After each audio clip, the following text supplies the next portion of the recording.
Good morning students, welcome to the class 11। ठीक है, class 11 में आपका स्वागत है and welcome to the subject of commerce. Commerce में भी आपका स्वागत है। तो कॉमर्स में ये हम लोग जो पढ़ने वाले हैं, this is the main subject of commerce. Okay, और ये थोड़ा सा प्रैक्टिकल है, मतलब इसमें थ्योरी पार्ट भी है एंड प्रैक्टिकल भी है। Both we have you have to understand and both we have to do. Okay, so let me first introduce myself. My name is Neha Gupta and I will be teaching you two subjects. First is accounts and second is BST. Okay, that is business studies. Okay, so this is your class for accounts. Okay, तो actually इस subject का नाम है financial accounting. Okay, इसका नाम है financial accounting, but हम लोग प्यार से या फिर शॉर्ट में बोल लो अकाउंट्स बोलते हैं। ये 100 मार्क्स की है और आपको इस टर्म में कम से कम 19 चैप्टर्स, अगर हम लोग सिंगल एंट्री सिस्टम को हटा दे तो 19 चैप्टर्स आपको पढ़ना है। ओके, इस टर्म में। और अगर आप ये सोच रहे हैं कि 30% डिलीटेड हो गई है, तो मैं आपको बता दूं सिर्फ 2 चैप्टर से आपका कुछ पोर्शन डिलीट हुआ है एंड और कुछ भी डिलीटेड नहीं है। ओके, तो let's start with our accountancy, that is accounts. सबसे पहले हम लोग अकाउंट्स होता क्या है उसके बारे में लिखेंगे। ओके, अकाउंट्स क्या होता है? अकाउंटिंग इज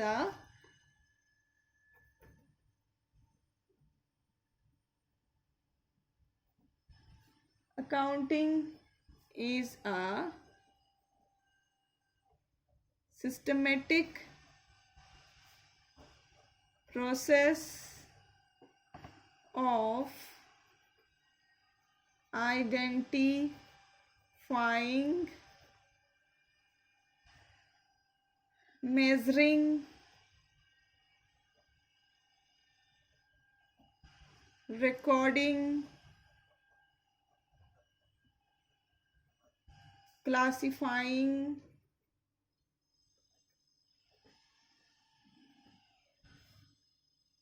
summarizing,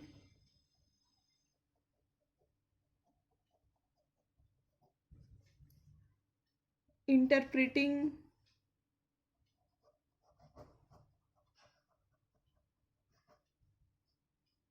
मैं आपको जो भी यहाँ पे लिखा रही हूँ आप उसका एक सेपरेट कॉपी बनाइएगा, मतलब separate copy for each subject, and you have to note down the given notes through video देख देख करके आप उसको पोज कर करके आप उसको नोट डाउन करिए। और आपको अभी जब तक ऑनलाइन क्लासेस है इसी तरह से नोट्स मिलेंगे in accounts. Okay, whatever the homeworks you are getting, everything you have to maintain in a single copy, that is accounts copy. Okay, interpreting and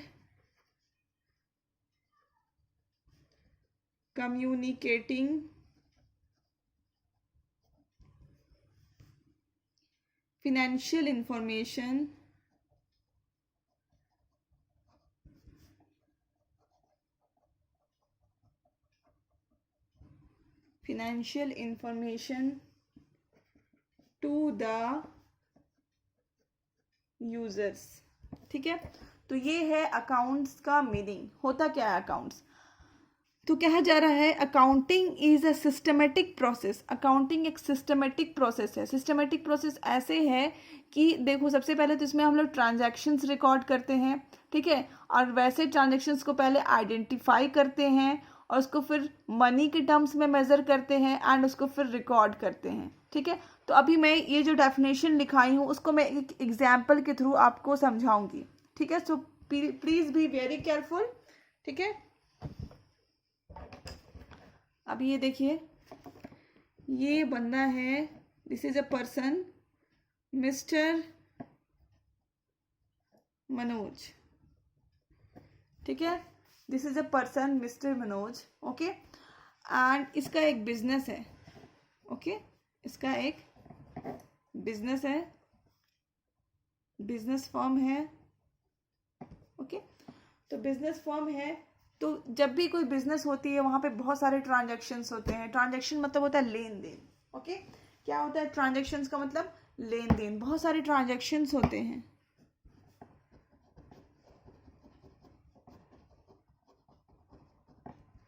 okay, बहुत सारे ट्रांजेक्शन्स होते रहते हैं, हर दिन होते हैं। हर दिन आप 100 ट्रांजेक्शन से भी ऊपर होते हैं। ओके, हर दिन मतलब कोई कस्टमर आ रहा है, हमारे से सामान खरीद रहा है, कोई कस्टमर को सामान पसंद नहीं आया, वो हमारे से सामान रिटर्न कर रहा है, तो बहुत सारे ट्रांजेक्शन्स होते रहते हैं। हम लोग रॉ मटेरियल खरीद रहे हैं, हम लोग फिनिश गुड्स खरीद रहे हैं। ओके, तो बहुत सारे ट्रांजेक्शन्स होते रहते हैं, लेन देन होते रहते हैं। ट्रांजेक्शन्स का मतलब होता है लेन देन। ओके, ट्रांजेक्शन्स होते रहते हैं। तो अभी देखो, मान लो यहाँ पे मिस्टर मनोज के यहाँ पे 2 ट्रांजेक्शन हुआ। ओके, पहला ट्रांजेक्शन ये हुआ कि उन्होंने परचेज किया, परचेज गुड्स परचेज किए। ओके, यहाँ गुड्स मतलब होता है सामान या फिर माल बोल सकते हो, जो कि स्टॉक में रखा जाता है, वैसे को बोलते हैं हम लोग गुड्स। ओके, तो उन्होंने क्या किया? सामान खरीदा, गुड्स परचेज किया। और दूसरी बार में क्या किया कि उन्होंने पेड स्कूल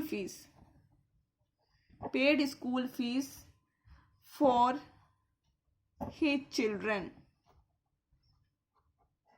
ठीक है, ये देखो जो मिस्टर मनोज है उनके यहाँ पे 2 लेन देन हुई।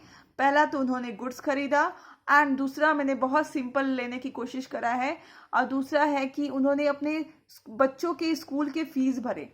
ओके, 2 ट्रांजेक्शन्स हुई हैं। अब हम लोग यहाँ पे देखते हैं कि ये जो मैं एक्सप्लेन करने जा रही हूँ ये एक प्रोसेस में रहेगा। ओके, इसको आप ऊपर नीचे नहीं लिख सकते हो, this is a process. Okay, तो पहला है आइडेंटिफिकेशन। आइडेंटिफिकेशन मतलब आपको पहचानना पड़ेगा। बहुत सारे ट्रांजेक्शन्स अगर हो रहे हैं तो आपको पहचानना पड़ेगा कि कौन सा ट्रांजेक्शन्स बिजनेस से रिलेटेड है। Okay, which transactions is related with business. Okay, transactions of financial identification of financial transactions and events। Okay, तो इसका मतलब होता है कि आइडेंटिफाई मतलब पहचानना पड़ेगा आपको कि कौन सा ट्रांजेक्शन्स हमारा फिनेंशियल नेचर का है और कौन सा हमारे इवेंट से मैच करता है। मतलब बिजनेस से सिंपल वर्ड्स में मैं आपको बताऊं तो आपको पहचानना पड़ेगा कि कौन सा ट्रांजेक्शन्स बिजनेस से रिलेटेड है। ओके, बिजनेस से रिलेटेड है। तो यहाँ पे देखिए 2 चीज़ें हैं। पहला है कि purchase of goods, okay, and दूसरा है paid school fees for children. तो इसमें से कौन सा आपको लग रहा है कि बिजनेस से रिलेटेड है? स्कूल फीस पे करना तो एक पर्सनल एक्सपेंसेस पे आ जाती है, तो परचेज ऑफ गुड्स क्या हो जाएगा हमारा? बिजनेस से रिलेटेड हो जाएगा। तो हम यहाँ पे लिखेंगे फर्स्ट, हम लोग पहचान लिए क्या होगा, पहला ट्रांजेक्शन्स बिजनेस से रिलेटेड है। तो ऐसे ही आपको बिजनेस में हर एक ट्रांजेक्शन्स में छांटना पड़ता है, चुनना पड़ता है कि कौन सा ट्रांजेक्शन्स बिजनेस से रिलेटेड है। ओके, तो this is the first step in process. ठीक है, अब सेकेंड स्टेप देखते हैं। सेकेंड इज मेजरिंग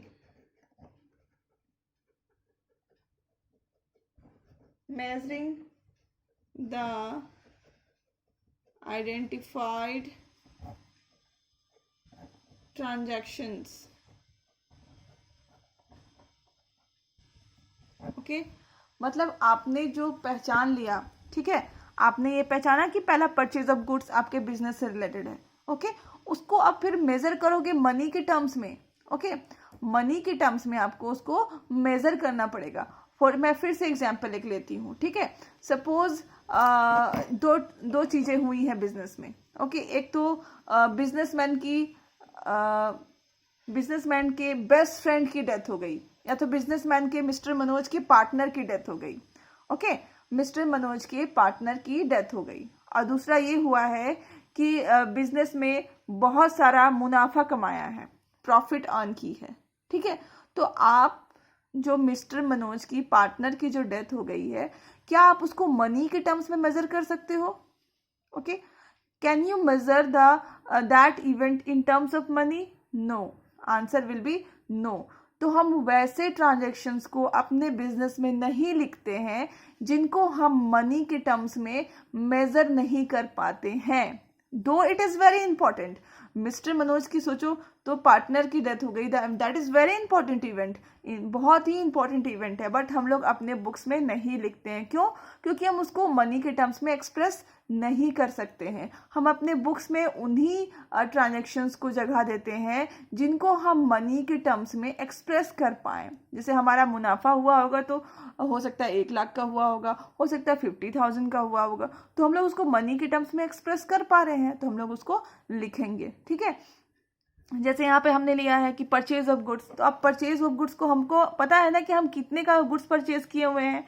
हो सकता है हम 10,000 का किए हों, हो सकता है हम 500 का किए हों। ओके, तो हम जो भी हमारा आइडेंटिफाइड ट्रांजेक्शन है उसको हम मनी के टर्म्स में एक्सप्रेस करते हैं सेकेंड स्टेप में। ठीक है, तो ये जो हमने गुड्स खरीदा, ठीक है, इसको हम मनी वैल्यू में निकालते हैं।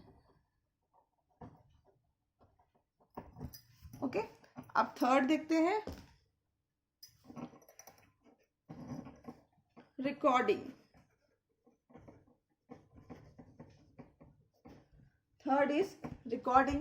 रिकॉर्डिंग का मतलब होता है हमें इसको बुक्स में कहीं ना कहीं लिखना पड़ेगा, क्योंकि हर दिन 100 ट्रांजेक्शन्स हो रहे हैं, 200 ट्रांजेक्शन्स हो रहे हैं, तो हम उसको मेमोराइज नहीं कर पाएंगे। ओके, हमें उसको क्या करने का, प्रॉपर बुक्स मेंटेन करके हमें उसको रिकॉर्ड करना पड़ेगा, तभी वो at the end of the year, साल के आखिर में हमें पता चलेगा कि हमारा प्रॉफिट हुआ या फिर लॉस हुआ। ओके, तो उसके लिए हमें क्या करना पड़ेगा, डेली जो ट्रांजेक्शन्स हो रहे हैं उसको लिखने पड़ेंगे। ओके, तो सबसे पहले हमने क्या किया, आइडेंटिफाई कर लिया ओके कि कौन सा बिजनेस ट्रांजेक्शन्स है, फिर उसको मनी के टर्म में मेजर कर लिया। अब हम लोग उसको क्या करेंगे, रिकॉर्ड करेंगे। रिकॉर्ड हमेशा हम जर्नल में करते हैं। कहाँ करते हैं, जर्नल में हम क्या करते हैं, रिकॉर्ड कर देते हैं, लिख देते हैं। Okay, this is a book, journal is a original book of entry. ठीक है, जर्नल एंट्री, दैट इज हम लोग यहाँ पे लिख देते हैं। ठीक है, फोर्थ है हमारा क्लासिफिकेशन या फिर क्लासिफाइंग। ठीक है, फोर्थ हमारा क्या है, क्लासिफाइंग। अभी देखो हमने एक जर्नल बना रखा है।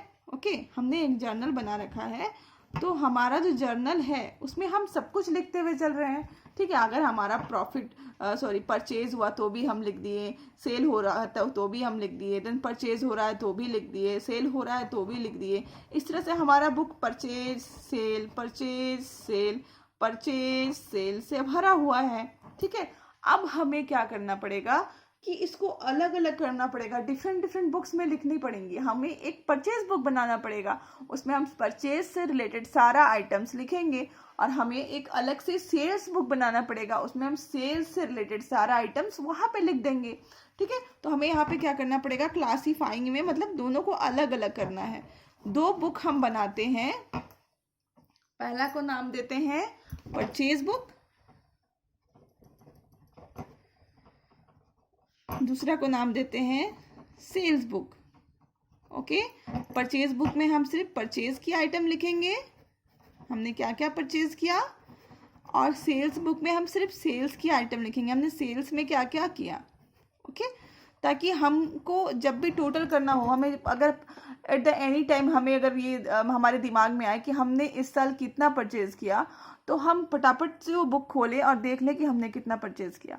अगर हमारे दिमाग में आता है कि हमने कितना सेल किया, तो हम फटाफट से बुक खोलें और देख लें कि हमें कितना सेल किया। Okay, to make our self very clear we do all this things. And इसको हम लोग बोलते हैं, जो अलग अलग ऐसे बुक्स बनाते हैं इसको हम लोग बोलते हैं लेजर।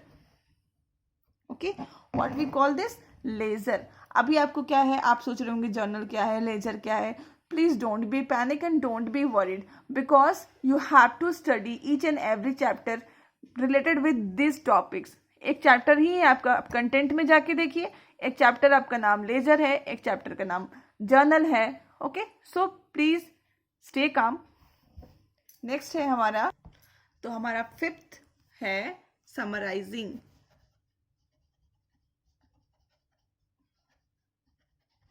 हमारा फिफ्थ है समराइजिंग। समराइजिंग का मतलब होता है टोटल करना, okay, to know the total of the any of the book, okay, जो हमने बना रखा है। तो मान लो हमने बनाया है 2 बुक, हमने अभी तक बनाया है 2 बुक। पहला का नाम है सेल्स बुक और दूसरे का नाम है परचेज बुक। तो मान लो हमने पहले परचेज बुक बनाया था, फिर हमने बनाया सेल्स बुक,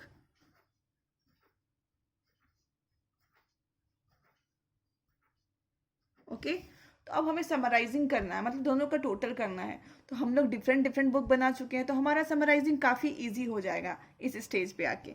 तो हम समराइजिंग कर देंगे कि हम लिख देंगे कि हमारा टोटल सेल्स परचेज जो है कितना होगा, 1 लाख। हमारा टोटल सेल्स 2 लाख, ठीक है। हम ऐसे हमें जो भी टोटल करना है हम समराइजिंग में क्या करेंगे, टोटल कर लेंगे, ओके। अब हमारा नेक्स्ट है, तो अभी देखिए समराइजिंग के लिए हम लोग 3 प्रॉपर हेडिंग में 3 बुक्स बनाते हैं, मतलब 3 प्रॉपर हेडिंग में हम लोग समराइजिंग का करते हैं। पहला है ट्रायल बैलेंस। हम लोग समराइजिंग करने के लिए 3 हेड्स बनाते हैं, या फिर बोलो 3 अकाउंटिंग फॉर्म या अकाउंटिंग ट्रीटमेंट के लिए जाते हैं। पहला है ट्रायल बैलेंसेस, दूसरा है प्रॉफिट एंड लॉस अकाउंट। देखो यहाँ पे तो हमने ऐसे समराइज कर लिया बहुत इजीली, आपको बस एग्जांपल बताने के लिए। लेकिन जब तक आप प्रॉफिट एंड लॉस अकाउंट नहीं बनाओगे, आपको कैसे पता चलेगा कि आपका एंड में प्रॉफिट होता है या फिर लॉस होता है, ओके। तो फिर यहाँ पे हम बनाते हैं 3 हेड्स होता है समराइजिंग के लिए, trial balance, profit and loss account and last is balance sheet, balance sheet, okay. तो ये तीनों का भी अलग अलग चैप्टर है, okay. So no need to panic, तीनों के हेड पे अलग अलग चैप्टर है, ओके। अब हमारा नेक्स्ट है analysis and interpretation, okay, analysis and interpretation, ठीक है। तो हमने समराइजिंग कर लिया, ओके, समराइजिंग करा। समराइजिंग करने के बाद चला कि टोटल परचेज कितना था, 1 लाख था, ठीक है। टोटल सेल्स कितना था, 2 लाख था, ठीक है। बट एक्चुअल में हम क्या कर रहे हैं समराइजिंग के नाम पे, समराइजिंग के नाम पे हम ट्रायल बैलेंस बना रहे हैं, प्रॉफिट एंड लॉस अकाउंट बना रहे हैं, बैलेंस शीट बना रहे हैं। तो अब तीनों को देखने के बाद हम एनालाइज करेंगे, एनालाइज करेंगे मतलब देखेंगे रिजल्ट क्या हुआ है, और उसके बाद उसको इंटरप्रेट करेंगे, बताएंगे लोगों को कि हमारा रिजल्ट क्या हुआ है, ठीक है। हम अपना रिजल्ट कन्वे करेंगे, सबको लोगों को नहीं बताएंगे, बट हम लोग इंटरप्रेट कर लेंगे कि हमारा रिजल्ट क्या हुआ है, ठीक है। इस स्टेज में हम लोग खुद इंटरप्रेट करेंगे कि हमारा रिजल्ट हुआ क्या है, या तो हमारा एंड रिजल्ट प्रॉफिट होता है या फिर लॉस होता है। दोनों में एक ही चीज हो सकता है कि हमारा प्रॉफिट होता है या फिर लॉस होता है, ओके। तो यही हमारा रिजल्ट होता है, एंड रिजल्ट में या तो हमारा प्रॉफिट होता है या तो फिर हमें लॉस हो जाता है। 7th में देखेंगे तो हो जाएगा लास्ट हमारा क्या है, कम्युनिकेटिंग,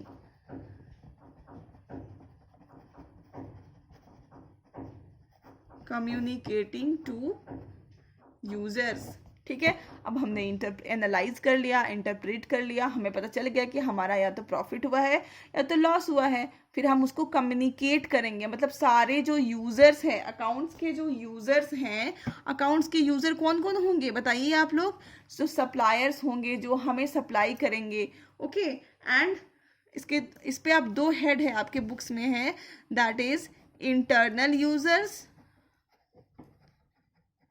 एंड एक्सटर्नल यूजर्स, ठीक है। तो यहाँ 2 तरह के यूजर होते हैं, internal users and external users. Internal users वैसे लोग हैं जो अकाउंट्स का यूज करते हैं, बट वो कंपनी के ही लोग हैं, जो कंपनी के लोग हैं उनको बोलते हैं इंटरनल यूजर्स, एंड जो कंपनी के बाहर के लोग हैं they are called external users, okay. तो ये लोग क्या करते हैं कि अकाउंट्स का इनका यूज होता है, वो मैं नेक्स्ट वीडियो में एक्सप्लेन करूंगी इसको थोड़ा सा और ज़्यादा।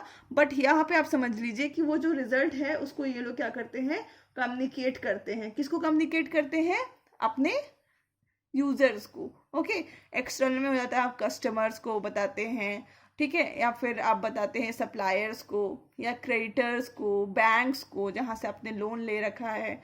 ओके, तो अब हम लोग फिर से अकाउंट्स के उसी डेफिनेशन नहीं, मैं बोल रही हूँ मीनिंग पे जाते हैं जो हमने लिखा हुआ है।